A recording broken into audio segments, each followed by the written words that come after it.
friends, welcome to today's video. Today I'm going to be talking to you about my experience using a SPF product that I'm reaching around for because apparently I didn't pick it up before I started talking, and that is this Murad Environmental Shield Essential C Day Moisture Broad Spectrum SPF30 PA+++. This is a SPF product, but also a moisturizer product. And I have been using this for about a week. I have thoughts on it, and I am here to share those thoughts with you. But before I do, let me tell you a little bit about this product. I've not used anything from Murad before. They are a skincare company. Their tagline is clinical but cool, doctor but hardly dull, science but not stuffy. They've been around since 1989. They are the first doctor-founded brand, so they say, and they do clinical skincare products and set a standard for high-performance skincare.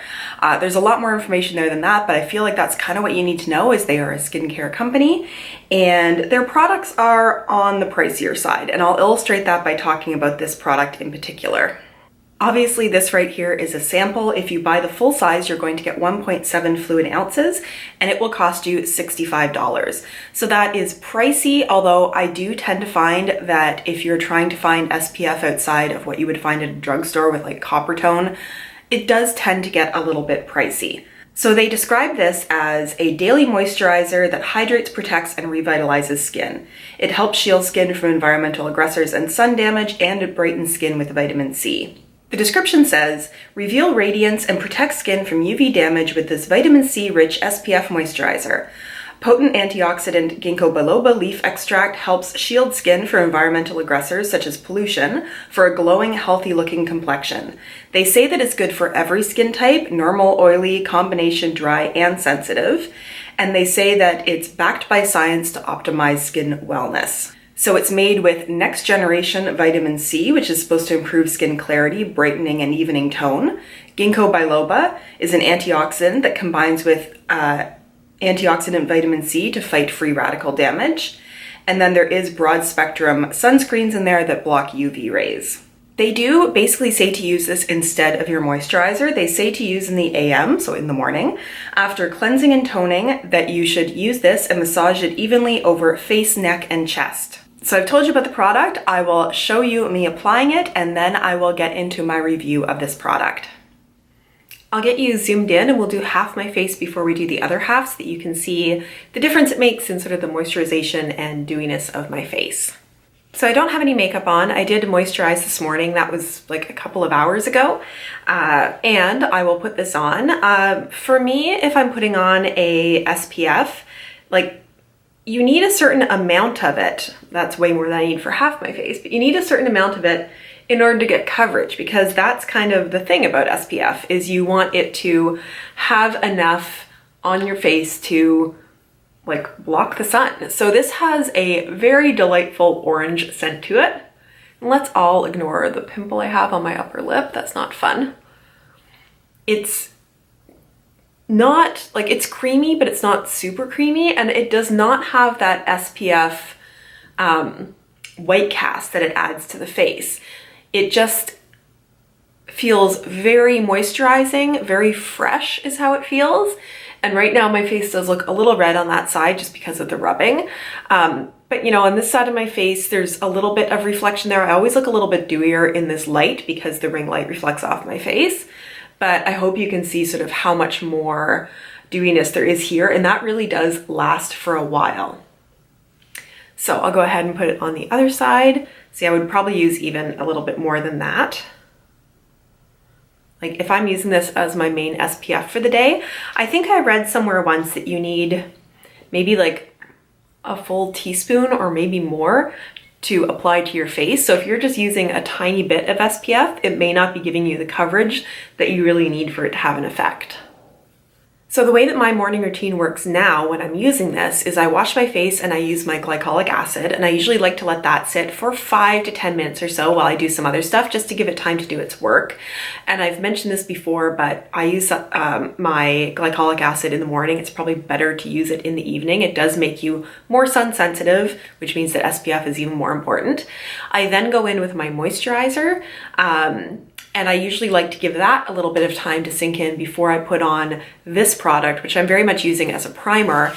And then I like to give this a little bit of time to sink in and set before I go into my makeup. So it does mean that I have like a fair bit of time I have to space things out. It doesn't work very well if I'm rushing to get out the door in the morning. Okay, let's get on with the review. My experience for the first week using this product was that I really enjoyed it. I kind of wished it wasn't so expensive because I found, as compared to other SPFs that I've tried, it isn't a physical kind of sunblock, so it doesn't have like the zinc and stuff in it, so it doesn't give you any kind of white cast. It goes on very much like a moisturizer. It has the most delightful orange scent.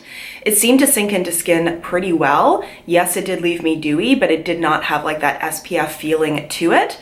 And it felt very, very moisturizing. As a drawback, I did notice that by the end of the day, my skin and my makeup was feeling a little bit heavy. Like it did feel like you were using a heavy duty moisturizer that sort of started to feel a bit heavy by the end of the day, and I was finding that I was a little bit oilier by the end of the day. I do find that happens with SPF, but it happened a little less with this one. And the way that I liked using it the most was putting it on and getting that nice glowy skin and then just powdering and doing my makeup on top of that, and it gave me a really nice fresh look and didn't feel at all heavy. I didn't have any stinging of my eyes with this, which for me is a big deal with a lot of SPFs, especially ones that are, you know, contain more the chemical kind of SPF in it. I'm using those terms totally wrong, but if you've ever gotten like copper tone or something in your eyes, you know how stingy that can be. So I didn't have any of those problems with it, and I was really enjoying using it. I also really found it interesting that if you go to their page of their SPFs, there are a ton out there for different needs. So this one is the broad spectrum SPF 30 with vitamin C in it. And as I said, I did feel like I got a little heavy and oily by the end of the day, but they also have an oil and pore control mattifying broad spectrum SPF 45. They have an Invisiblur perfecting shield broad spectrum SPF, age balancing moisture broad spectrum SPF, anti-aging moisturizer broad spectrum, and a perfecting day cream broad spectrum SPF. So it very much feels like their SPFs are being put into products that are moisturizers or primers that also target other things that you want to do. So at that point, everything was going really well, and I was about to sit down and do this is awesome. If you can afford it, this would be a really good moisturizer to use on days where you still wanted to put on makeup. Unfortunately, I started to notice something. About 3 days ago, I started to notice, and this was sort of at the end of my week of testing, my skin has been looking really good lately, but then I started getting a bunch of breakouts in the last few days. And the only thing that I have added differently into my routine was using this sunblock. So I'm gonna zoom you in a little bit. I'll just show you what I've noticed, and this is unusual for my skin. So it's going away a little bit now, but I have pimples here and here. I actually had a blackhead up here, which I never had. I have pimples, like breakouts all over my chin down here. I found I had breakouts on my cheeks a little bit, and also some like redness that maybe look like the start of some breakouts. And that is not something that I tend to be getting lately.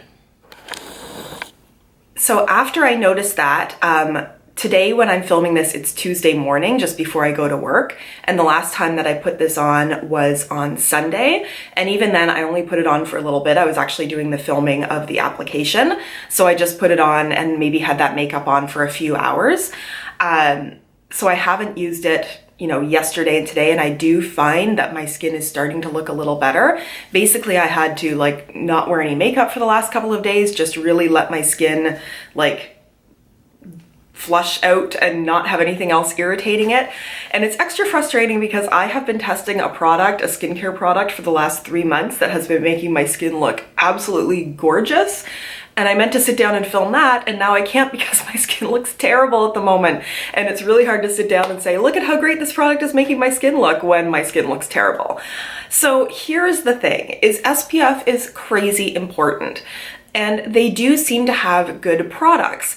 We're all going to have things that our skin doesn't react very well to. So I don't want to sit here and say, you shouldn't try this, it's terrible. What I would say is if you have the opportunity to try a sample of one of these, one that would seem to target what you want for your skin, whether that's vitamin C or mattifying, whatever it is, don't be scared to try it out. I mean, for me, basically trying something for a week let me know that my skin doesn't really seem to like it so much, but that doesn't mean that your skin won't.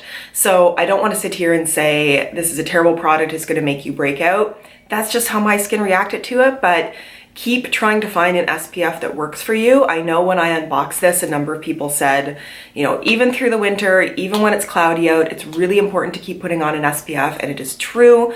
A lot of the sun damage we see isn't just from when we get a sunburn, but it's just happening all the time. So I'm gonna keep looking for one that works daily for me. I hope you do the same. If you enjoyed this video, if it was helpful, please consider giving it a thumbs up. If you have not yet subscribed to my channel, this is your reminder to do so. Thanks so much, you guys. Let me know your favorite SPFs, and some of you have done this already, down in the comments. Ones that don't feel heavy under makeup, ones that are maybe a good price point, and I will continue to test out ones that might work for me. Thanks so much, and I look forward to seeing you in my next video. Bye!